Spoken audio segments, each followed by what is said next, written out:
might not get through this. Fooled you, didn't I? I used to do that when I sold encyclopedias and people wouldn't listen to me. I'd start stuttering and everybody would listen. Surely you know the greatest athlete IU has ever produced. Then again, maybe you don't. He was once dubbed the greatest athlete you never knew by Sports Illustrated. His anonymity is baffling, given he won a silver medal in the decathlon at the 1952 Helsinki Olympics as a high school senior. He returned 4 years later and won gold in Melbourne, establishing a new Olympic record, and becoming the first African American to ever win gold for the decathlon in a summer Olympiad. Everything in your life is going to fall into a learning experience. You hear what I'm telling you? Okay? Now you're looking at a guy that got beat by everybody, but one day I learned how to win. All you need is a brain. Listen to me. All you need is a brain.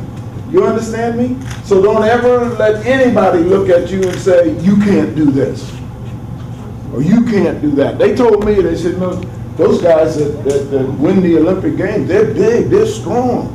And I sat there and I'd scratch my head. I said, well, I can get bigger. I'll come to the YMCA and start lifting weights. When I was sitting there watching the guys go back and forth and back and forth and back and forth, you know, and one of the guys came over and he was our state champion. And he sat down alongside of me and he says, well, you had a great year playing football. I said, yeah. He says, well, you're not thinking about swimming, are you? And I just didn't like the fact that he said, you're not thinking about swimming. Well, I have the right to think about this. I looked at him, I saw 2 feet, 2 legs, 2 arms, 1 head, you know. You ain't got nothing, I ain't got you, know. Turned around, I said, why don't you think I can do it? He said, well, it's not in your genes. Isn't that in my genes? He said, yeah, well, you know, being born in Africa and so forth, and the water's all infested with crocodiles and snakes and that type of thing. He said, it wouldn't be in your genes for you to be able to swim. And I said, well, what the hell's that got to do with me? I was born in Plainfield, New Jersey. You know?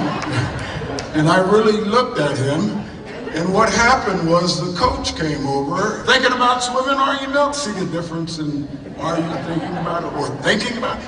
And I said, yeah, I was kind of thinking about it. He said, what would you like to do? I said, what does he do? And the coach turned around and he said, well, he's our premier swimmer. I said, I want to do what he does. And little did he know that when everyone got out of the pool and left, I did another 20 laps. I did another 30 laps. I did another 40 laps. It was my way of saying that you've been swimming 3 years more than I have. I'm going to make it up by swimming the extra time and the extra laps.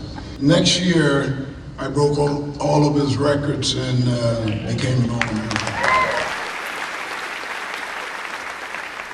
Let me thank my high school coaches.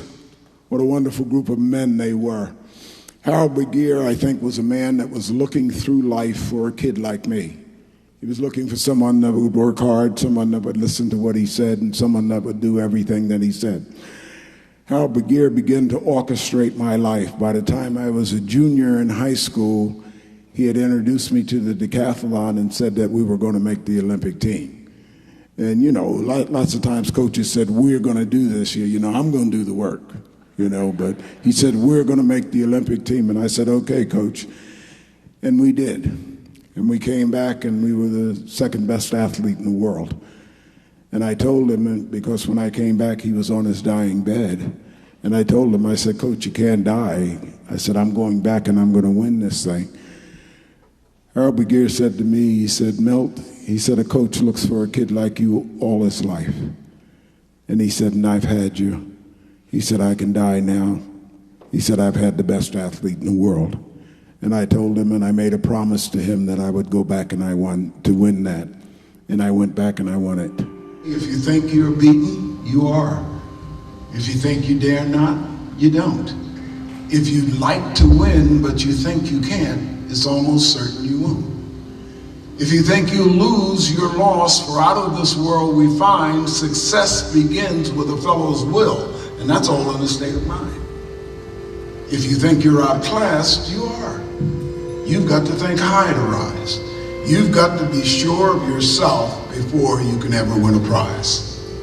You see, life's battle doesn't always go to the stronger nor faster man, but sooner or later, the one who wins is the one who thinks he can.